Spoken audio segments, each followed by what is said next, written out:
where we go, because we could spend, many weeks talking about assessment and exams and how we support students. So I put some things together here, but we can steer this conversation in any number of ways. So again, feel free to jump in. You can absolutely unmute yourself and just say, hey, Kelsey, let's take a pause here. You can say something in the chat, and we'll just go from there and see what good stuff can come out of this hour for us. And then again, my contact information is here. And so if you have any follow-up questions, you guys can email me too. I love to talk pedagogy and curriculum design and assessment and interactions with students, all that stuff. So that'd be great. So just a really brief outline. Again, we've got kind of a framework, but we can deviate as much or as little as we want. We'll just talk about an overview of assessments, where they fit into an overall course or a particular lesson plan. I'm going to put you guys to work to think of a specific example right off the bat from your own teaching. We'll talk about student anxiety and assessment, how that factors in kind of the social-emotional aspects of assessment.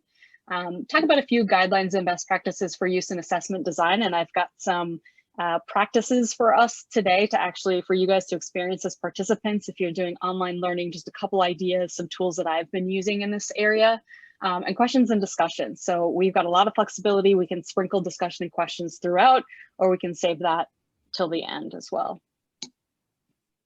Okay, so some of the frameworks that I'm familiar with look at kind of curriculum design or lesson design in these 4 A's. And so you might have seen these configured in slightly different ways, but we know that all of these things are connected. So as educators, we're thinking about the aims. If you're familiar with the term backward design, then you're thinking about those aims as the starting place. So instead of being like the end, they come to the front. So if you've ever heard anybody talk about backward design, it's just starting with what you want the students to know or to be able to do, and then everything flows from that. So from the aims, what you want the students to learn in your class or in a particular lesson, you then design how you would know that they learned that or that they could do that skill. So what is acceptable evidence to you? How would you evaluate the student?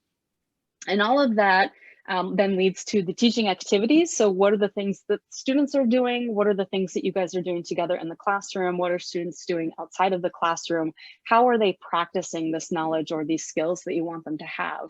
And all of this, of course, is taking place in the context of the atmosphere. In different times, this would largely be in a physical classroom environment, and that might extend to maybe an online learning platform or lab spaces, recitation groups, study groups, projects, whatever you have. And also the relationships. So the relationships that students have with each other, maybe you intentionally build some of that framework by assigning teams or having lab partners or whatever it is you have. And then also your relationship to the students. So how do you interact with the students? How are you communicating with them? How do you build rapport? All of those kinds of things. So promised I was going to put you guys to work. Here's where we have an individual activity, because I really want what we're talking about today to be concrete to you. So you can grab a piece of paper if you're a kinesthetic kind of a participant, if you want to fire up a text document or a Google document or whatever it is, so you can take some notes. We're going to do the think part of this activity, where you're just taking some time. We'll take maybe 4 minutes for you to sketch out some ideas to the questions I'm going to pose. And then that think, of course, will lead to a pairing and sharing. So you'll be partnered up with another person in the breakout room, and 1 or 2 other people in a breakout room, just to spend some time chatting about a particular learning goal. I'll go ahead to those prompts. So describe an assessment that you would use in your particular course. Here I've got online, don't worry about that so much. An assessment that you would use, and it can be, a large, a small, whatever parameters you want. It could be for the course as a whole, like this is a really big learning goal that I have throughout the course that I want students to get at the end, or it can be more specific and tailored. Tomorrow, when I teach about this concept, this is something that I want the students to learn or to be able to demonstrate. And talk about what the specific learning goal is, that learning aim or objective, and why you chose the particular assessment technique that you did for that. So we'll take about 4 minutes, 3 or 4 minutes. I'll set a timer for 3, and then we'll push you out into breakout room so you can talk with somebody for a little bit.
I see we have a participant who's just joining us.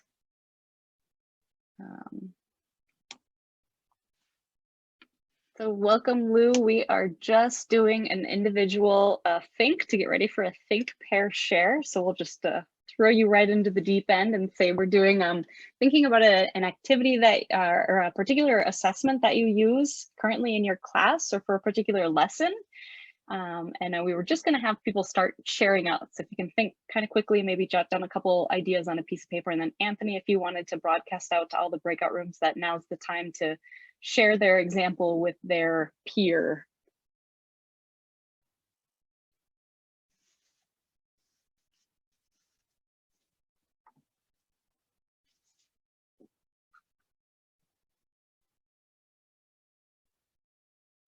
And then I see we've got Allison and Lou, you guys are both here. And so if you guys wanted to be a group of 2 here with me and Anthony, that would be great.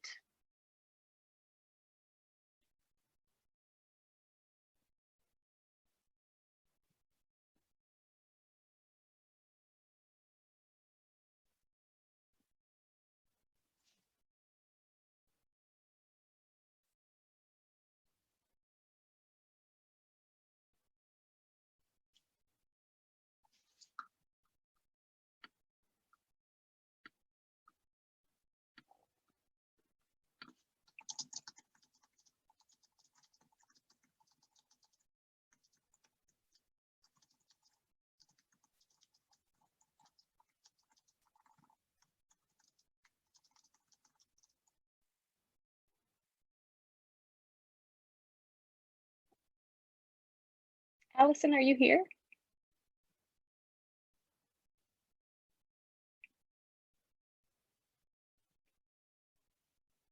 Okay, Allison might be away from the keyboard. Oh.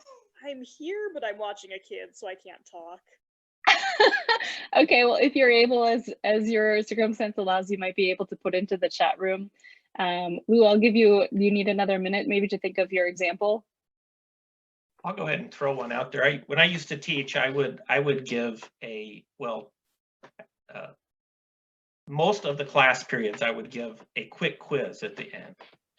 And the reason I did that was to kind of motivate students to absorb something during the class and to give them some quick feedback on it. And then also so that I would be able to see if something that I was covering wasn't clear. If many students couldn't answer the question, I would know, well, they didn't get that, you know. So that was just a real quick assessment at the end. Yeah, and then the students get ready feedback on where they are too.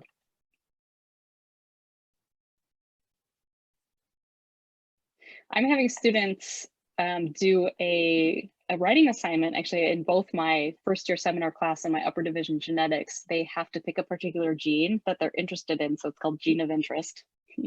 And they can pick any human gene that they want, and they use the online databases at NCBI, so National Center for Biotechnology Information. They find out what the gene's official name is, its symbol, on which chromosome it's located. And then I have them identify a research article to learn something about what that gene encodes, what its function is. So the first years were really scaffolding that as part of their first year seminar to see that they can use, say, APA citations and use an online like literature search using the library. So getting them to use scholarly resources and a little bit of, you know, disciplinary information about genes. And then for my upper division students, it goes more in depth and they have to talk specifically about a mutation type and what the reference sequence and the variant is and what the impact is on phenotype and things like that. So some writing for them to do. Did the rest of the students see that, or just you? I'm having them do peer review for the assignment, so they'll see each other's, and that gives them some insight into how they are. I also have them do a sign-up sheet, a spreadsheet, so once a gene gets picked, only one student can use it. It's taken first come, first serve, so they can see the whole like spectrum of what other students are picking. So it's kind of fun. There's some really popular ones, of course, like the ones associated with breast cancer, the Angelina Jolie gene, and you know, the Alzheimer's, familial predisposition, things like that. But there's lots of really great genes out there, of course. 20 some thousand of them to pick from. Yeah. Something fun I do with my students is to test for knowledge. We usually play at the end of a lesson is Kahoot. I think maybe you've all heard of Kahoot before. Oh, yeah. And then it's just a fun way for students to, engage on their cell phones because they can't get rid, they can't detach from their cell phones. Yeah. And it's just a way to test for knowledge in a fun way. And then sometimes there's the option to do like a group response when we do Kahoots, and so sometimes I'll do that, have them work in a group to respond to a question. And so that's something that I've been doing. I usually do that maybe in 1 or 2 lessons throughout the year, but now that we're online, I think I've done it a little bit more frequent, just because that's one of the best ways I feel, or one of the best websites that many teachers and students know how to use or are familiar with. So and it's free. Yes, exactly. It's free. Yeah. Visual, interactive. Yeah, that connection to their comfort device is huge. Okay. Well, yeah, let's close the breakout rooms. My timer's just about to go off. So. Okay, so they should get an announcement. All the rooms should get an announcement that they have 1 minute. So.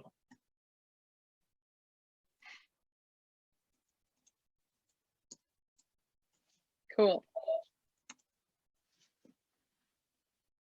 I think that's one of the more fun pieces of these webinars when teachers get together and they get to chat about their different ideas and their different contexts. That's good. It's what we're missing so much. Great way to do a webinar, Kelsey. I really like the breakouts. Yeah, and class sessions too. You kind of less likely to have people just turning off the camera and walking away if they're with a small group that they feel accountable to, and a task, right? You got to have a task to orient you. I feel like working online now with students, I just can't think about the fact that they're not, their cameras are always turned off when we do workshops online. And so I'm just like, if they're there, they're there. If they're not, I can't do anything about it. That's right. And that's how it is, all the time, right? Even if a student is sitting in front of you in the classroom, there's no way to demand their attention. Well, I mean, you can make it more likely that they're paying attention to you, but I mean, same is true no matter the context or the environment. It's an invitation to learn. It's an opportunity to learn. It's not a demand. All right, I think we're all back. Welcome back, everybody. So hopefully you guys got to have some maybe lively discussion or at least some camaraderie with your fellow teachers. And we're not going to do a full share out unless anybody wants to do so, to share out a particular example or to get some particular feedback from a larger group. That's always fine. You can take advantage of the chat window for that. What I'm guessing happened in your breakout rooms is that you heard of different kinds of assessments. So as educators, we tend to break up assessments into 2 different kind of piles of things. So one is the summative assessments, which are your larger, tend to be higher stakes assessments, which are evaluating mastery of material, so exams, final papers, things like that. And then formative assessments, which are intended more so to provide students with the feedback so that they can improve and leading up to those summative learning goals.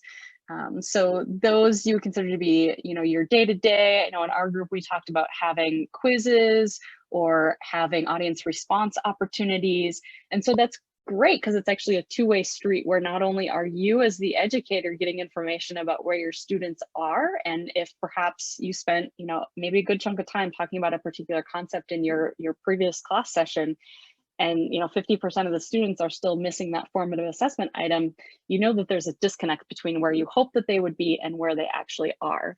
So you get information, and then your students are also getting that information. If they miss the question on a low stakes quiz or an audience response item, that gives them that, just in time feedback that they aren't quite where you expect them to be or where they need to be, say in another week or whatever for an exam. So I'm guessing that you guys probably had examples of both of these in your breakout rooms. And my suggestion to you would be, instead of having, only, 3 large summative assessments where you've got midterm 1, midterm 2, and final, which I can tell you was, a lot of my experience in the undergraduate setting as a student, you really only had those 3 opportunities to show your knowledge. And if you were having a bad day, if you were not feeling good about your environment, if you were experiencing a lot of anxiety or difficulties, then you would lose a lot of points, and you maybe not have as much motivation for the rest of the course because you already felt like you were failing. So instead of having, just those very few number of high stakes assignments that provide students with limited opportunities to show their knowledge, you could move to a format where you have weekly quizzes. So you have many opportunities for students to demonstrate their progress, their learning progression. And if they have a bad day, if they have a particular concept that they didn't get, if they have something else going on in their life that's not enabling them to perform at their best, then that poor grade doesn't take as much of a hit on them and probably doesn't impact their motivation and persistence in the class quite as much as getting a poor exam score would. So just an encouragement to have, instead of having, lots and lots of summative assessment, or having a few number of summative assessments, having more formative assessments. And instead of having maybe just one type of formative assessment, you can add some variety. So instead of just having weekly quizzes, maybe you can have different opportunities for students to show their knowledge in different ways, right? Some students just may not have a particular comfort with quizzes. They might have other difficulties or barriers, say English as a second language, or having reading difficulties, learning disability, other reasons why that might not be their forte. Or they just might not like it, right? I know some students in my classes really like to draw things. So if I have them doing a concept map for a particular formative assessment, that's in their wheelhouse. They absolutely love that opportunity. But if they don't like drawing, having them draw out mitosis and meiosis is not going to be their favorite thing. So your students are going to have different preferences for, or just different things that they're good at, or that would help them demonstrate their mastery better. So variety is the spice of learning as well. Okay, increasingly I see the phrase authentic assessment. And so authentic assessment is a goal, and it is this idea that if you're assessing students in an authentic way, it requires them to apply what they've learned in a particular context, so in the classroom learning, to a new situation. And it involves those higher order thinking skills of judgment, discernment of differences of different situations, what skills and information are relevant to the particular new context. And I've seen this also referred to as transfer of knowledge. And so some just examples of authentic assessments. So case studies, where it's not exactly, say you're in anatomy and physiology and you're going through a particular respiratory condition, and you might explain it in this textbook way, but then if you give the students a patient scenario and you describe symptoms and all these measurements and things like that, that would be a case where they're applying what they learned from kind of a textbook description to now this case-based description. There's a fantastic repository of case studies called the National Center for Case Study Teaching and Science. So I'll just put the abbreviation there in the window. I think it is a subscription-based service, but it's only like 25 bucks a year, I think. And there's a lot of resources like the instructor key and resources for students if you're doing cases. So I've used those quite a bit. And just some other examples of authentic assessment.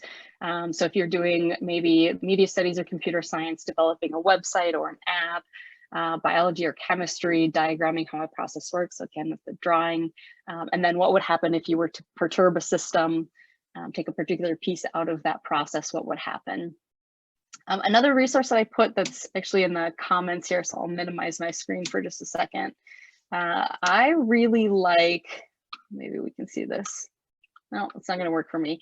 A resource that I use a lot is called the Classroom Assessment Techniques. And it's like a handbook. I wonder if I have my copy on my shelf here, by Angelo and Cross.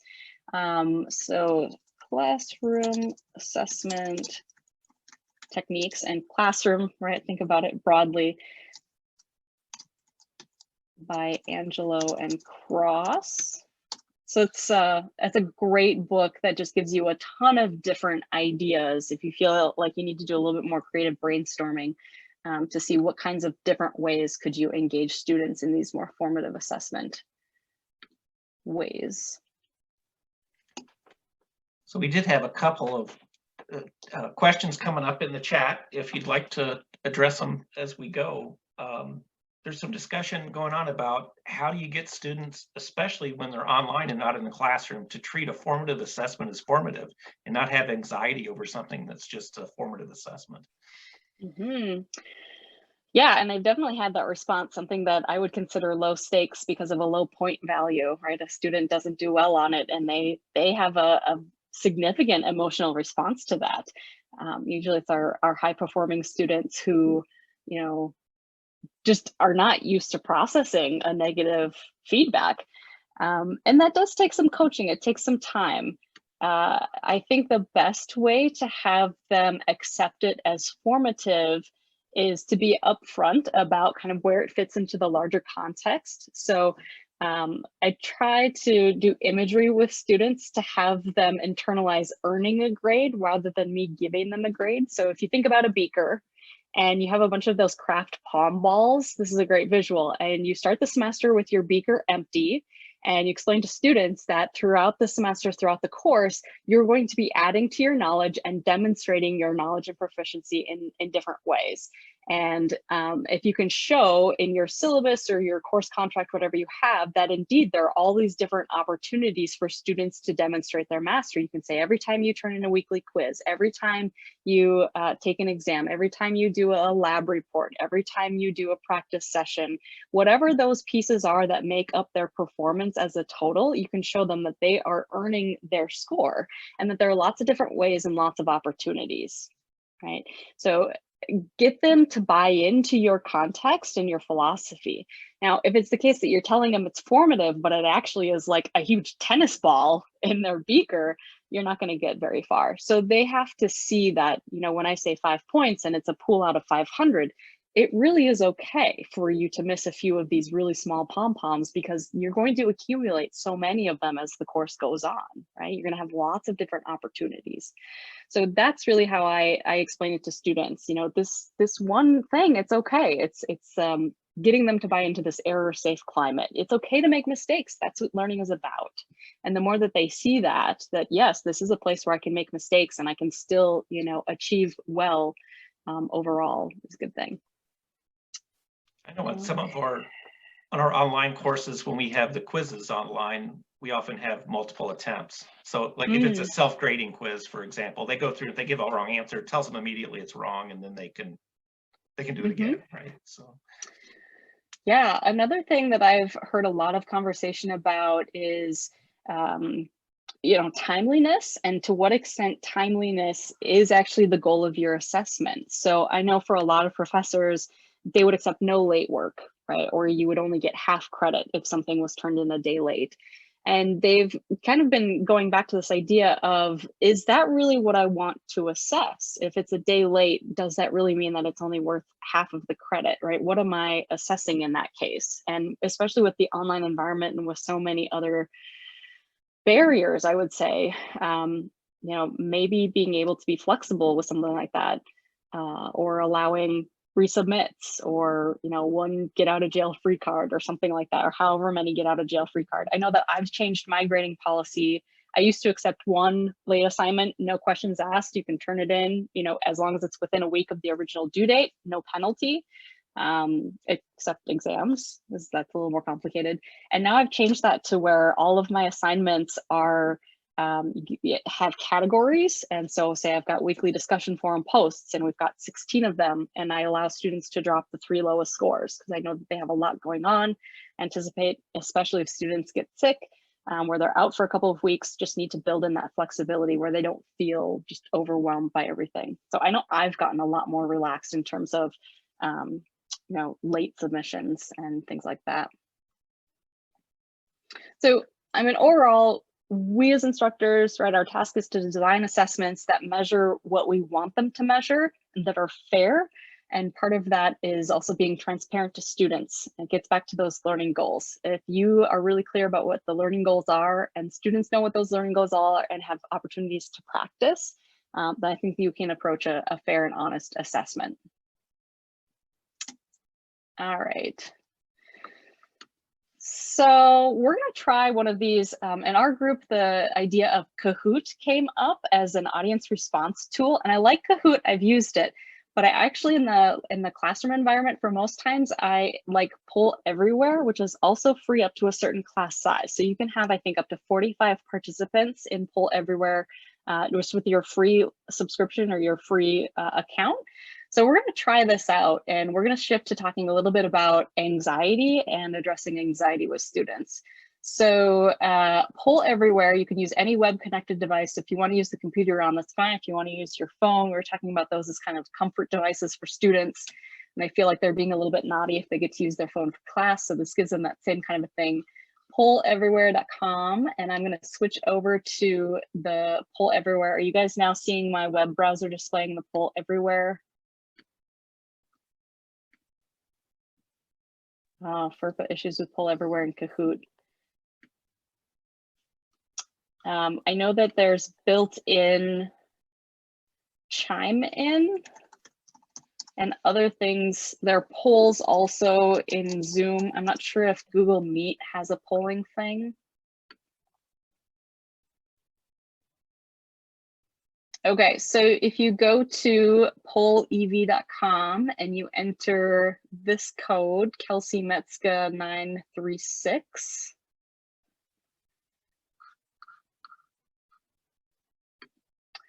And the question is, I'm going to toggle over to the responses here. So what are some reasons that students might feel anxious about assessments, and particularly high stakes summative assessments?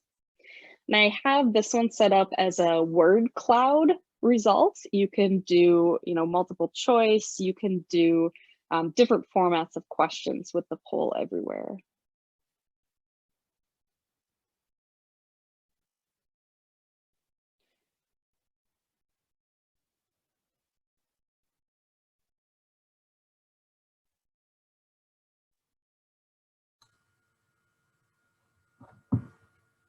I missed the username. Oh, never mind. I sit there now. Yep, up here at the top, if you guys can see my.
Desire success and fear failure. Yeah.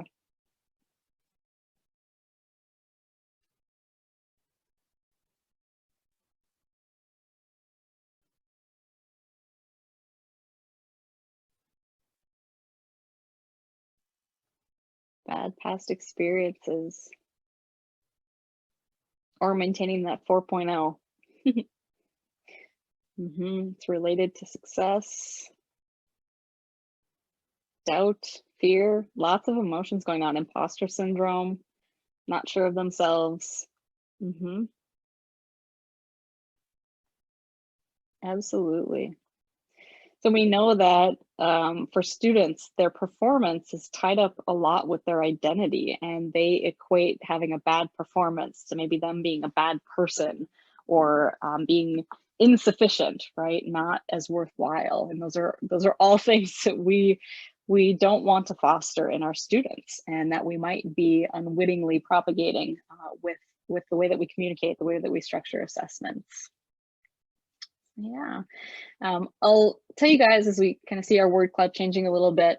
So one of the reasons that I don't like to use Kahoot in my educational environments, I have a colleague who loves Kahoot and he likes to gamify it. He loves the aspect of competition and points. For me, when I'm doing formative assessment, I don't want the students to be comparing themselves to their peers or to be trying to get the fastest answer, because Kahoot, you get more points for the faster response. So when I'm doing formative assessment in the classroom, I really want the students to sit and think about why they're in doubt about, between A and B or all of those options, right? For me, that experience of wrestling with the question rather than trying to do a knee jerk, I think it's C, so I'm going to put C so I get more points. That to me is more important than the kind of positive gamification. So just a note on, I don't like the points in Kahoot when I'm doing formative assessment. The other thing is, like I mentioned, I don't want the students comparing themselves to other students because I really want it to be an individual check. This is where I am, and here's how that would modify maybe where I need to go with my study habits or my amount of focus, time on task, things like that. All right, so there are lots of different ways to do audience response stuff. Even a low tech version, if we were in a classroom, you could do what's called colored cards, and you just print off, or you have either four different colors of cards, and each student gets a deck of cards. So you have A, B, C, and D are the different colors: red, green, blue, orange, whatever. Or you can do it with just a piece of 8.5 by 11 paper. You can just write the numbers 1, 2, 3, 4, and then fold the paper so that they're showing you what answer they're picking. So you don't need technology to do audience response, although it's really nice to have graphs and charts that are automatically compiled for you to display back to the audience. One last thing I'll say about audience response stuff is that it's awesome if you can set things up so that it doesn't show the correct response to the participants until they've had a chance to debrief with each other. So the best questions for me when I'm doing audience response are when there are two of the answers, say it's a multiple choice, when there's two answers that both have quite a lot of responses. And then after we do the individual answers, we have the students talk to each other and say, okay, why might somebody have picked this particular answer that got a lot of votes? Why might somebody have picked this answer that got a lot of votes? And can you discern in your discussion, what's the better choice given the information that you have? Because again, it's that process of thinking through the question, what's there, and how you can arrive at the right answer. That's really where the value is in those audience response moments, not in the answer C, right? So you got it wrong or whatever. I mean, that's valuable too. Okay, so I'm going to go back to our slides. So in the poll everywhere, right? Normally I wouldn't do that unless we were having multiple items, because it does take some time to get your class logged into the password and everything else like that. So it wasn't the best tool for our session today, but I mostly wanted just to show it to you as another example of formative assessment, something that gives you information, gives students information. In this case, it's not even tied to participation points or anything like that, but it's still a good opportunity for them to show where they are. You can definitely tie things to participation points in other ways, right? There are lots of online platforms for doing that. Okay, so students are anxious about assessment for lots of reasons. Now let's hear lots of voices in the chat. So we'll just use our environment right here. What are some reasons that you think different students may feel different levels of anxiety related to the same assessment?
So some good ideas in the chat, and you guys can keep on sharing ideas in the chat. So there are a lot of reasons why students might be experiencing your classroom differently. Everything from what has happened to them earlier in that day to maybe their social identity or their background experiences in preparation or lack thereof. So from the learning research, and there could be a whole list of citations that I could have put in here, well, we know that anxiety contributes to overall cognitive load. So if our students are feeling anxious, it's impairing their ability to engage their brain fully in the learning tasks or the performance, showing their knowledge, say. So testing anxiety is a real thing, right? That prohibits them from showing how well they know material. Anxiety can prompt undesired student behaviors. So in these times of remote testing, if students are very anxious and concerned about their grade and fearing failure, they're going to be more likely to cheat or to do other things that we would consider scholastic dishonesty. And we know that anxiety is not experienced the same by all students. And so there are a number of studies that show that underrepresented students, so students who are not in the majority of whatever your classroom population is, students of color, students who are LGBTQIA, students who are immigrant status, women in STEM classes, all of those social identities cause greater anxiety and have an effect on performance. So for example, men outperform women in STEM classes on those high stakes summative assessments, so test scores. And when a course grade is made up more of formative assessments and lower stakes summative assessments, that disparity goes away. Also, students with learning disabilities or underlying mental illness conditions also have a lot of anxiety related to assessments. So what can instructors do, right? An instructor is going to actually do a lot with the choices they make, back to the beginning of our slideshow in the four A's. And so we're going to do one more breakout, and this is to show you guys another tool that you can use in your remote learning environments, and it can actually give you a really good record of where students are. We're going to do a Google Jamboard. So I'm going to give you guys the link to this Google Jamboard. We're going to have, I don't know, probably 4 breakout rooms. And so at the top, you'll see that there's a different Jamboard for each breakout room. So if you're Jamboard 1, you'll be looking at the first page. If you're Jamboard 2, you'll be looking at the second page, 3, 4, etc. And so on these Jamboards, right, you could do the same thing with Google Slides, but these are a little bit more freeform because you can have your doodle device, you can have different ways of making notes. So I want each group, we're going to break you guys out. And let's see, maybe 4 participants per breakout room, and just some ideas. We'll take about maybe 7 minutes in our breakout rooms to come up with what are some factors that affect student anxiety that an instructor can modify in their choices in the classroom, and what are some things that make students anxious that we simply don't have control over, because I think it's good to differentiate those things. All right. We want to use the same rooms or recreate them? I think we can go ahead and use the same ones.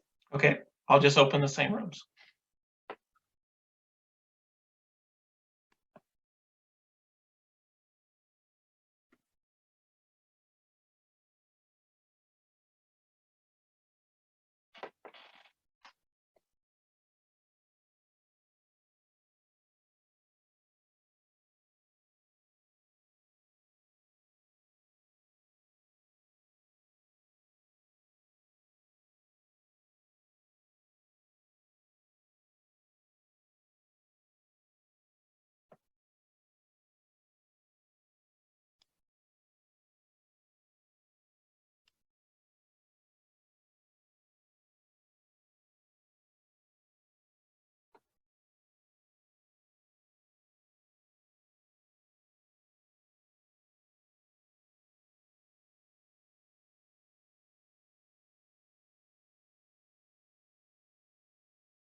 back in the main Zoom room and Anthony's gone and I don't have the ability to pull everybody back or send out a message. So we'll just hang out.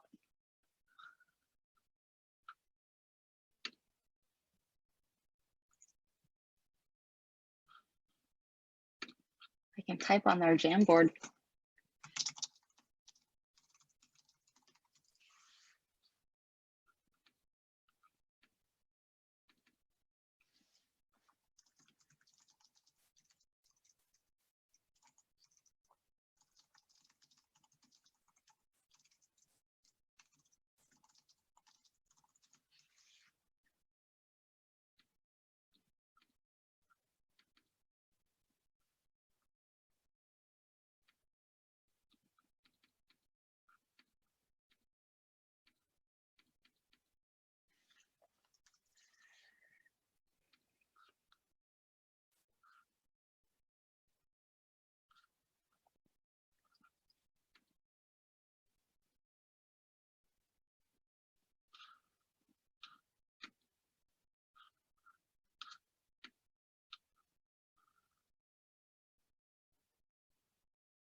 So I should close the rooms?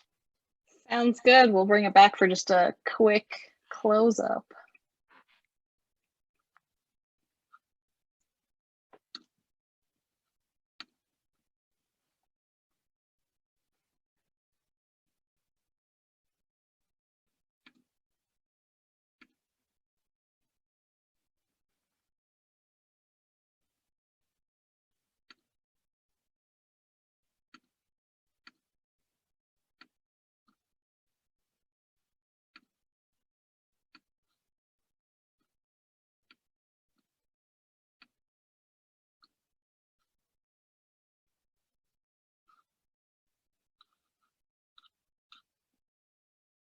Okay, 15 seconds and they'll be closed. Cool.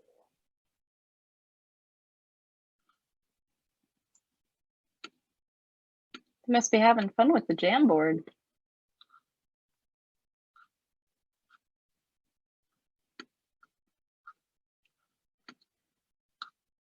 So welcome back. We've just got a couple of minutes. I'm going to say that I think some of my greatest successes with online teaching have been with using breakout rooms and either Google Slides or Google Documents or Google Jamboards, because then from the instructor side, I can monitor what students are doing.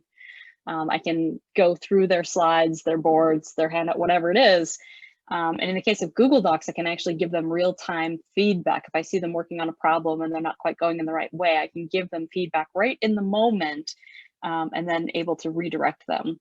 But it's a record that shows me what the students are doing. It allows me to figure out how long they might need in the breakout rooms or how, when it's ready to close them up and bring them back.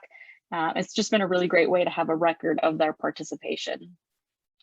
There was just a question from Heather actually about the poll everywhere, and I just wanted to make a note that when you set up polls, that you as the presenter have the responses, and you choose how to share or not share those responses with the respondents, and the respondents will just, in this case, I set it up so that you couldn't see the responses except from where I was presenting them.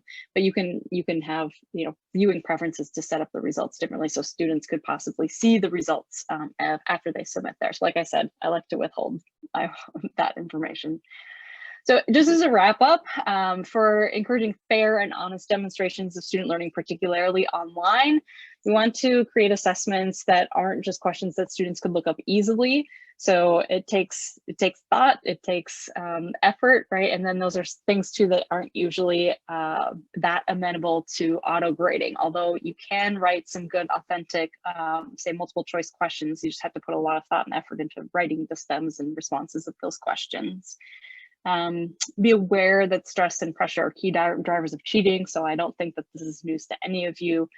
Students want to perform well. They're definitely having anxiety, but the way that you approach your classes the way that you structure assessments, even the way that you talk about them. In our group, we were talking about using friendly student-facing, non-stress inducing language, like saying quizzes or check-ins instead of test or exam. And be aware of the risks of the deficit model emphasis when moving online too. So thinking that the deficit is with the students and with what they're doing, rather than with the environment that you've constructed and the assessments that you're choosing to use or the activities that you're choosing to use. And then the last thing I'll say is remember to speak in the currency of students. And so for students, something has value if they see it showing up in their grade. So like with pre-class preparation, if you want students to read an article before they come to class for the Google Meet, there better be some points associated with it, because otherwise you're communicating that it isn't that valuable and that they can get away with not doing that. So if you want students to do it, communicate that in student language, which is it's worth points. Okay, so I'm gonna pause there. Actually, we're right at 4:30, so I'll say thank you for joining. I hope you got something useful from our session. If nothing else, a chance to connect with like-minded educators. I'm definitely available for follow-up questions or anything like that. If there are resources that you're particularly interested in about any of these ideas, I'm sure I could dig in and provide them. My teaching assistant says class is dismissed. I just want to throw in quickly, if you could please return the evaluation when you receive it, and we will have this recorded, and the slides are in the chat, so feel free to look over that. And thanks so much, Kelsey. Yeah, good to see everybody, and stay well, and happy almost holidays.